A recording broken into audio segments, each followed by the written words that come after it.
Have you done this before? It makes logical sense that if you close the apps on your phone that you're not using, it would save battery power because they're no longer running in the background. True or false?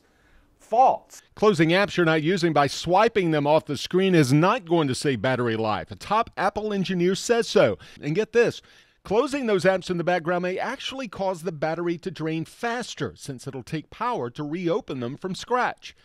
Number 2, charging your phone overnight while you sleep will damage the battery. It's false, and that's according to Apple. An iPhone battery will not be overcharged, so putting it on charge on your nightstand before you go to bed, perfectly fine. And number 3, an iPhone battery has a lifespan based on the number of times it's charged.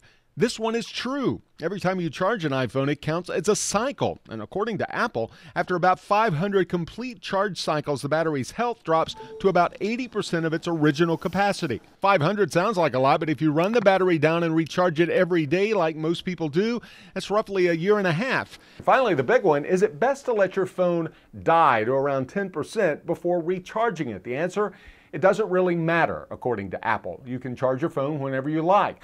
These are all true for iPhone batteries, but for Androids, it's a little more difficult because there's so many different brands, but all of those phones use similar batteries to the iPhone, so Android users, you can certainly take some of this information and apply it to your devices. That's What the Tech. I'm Jamie Tucker.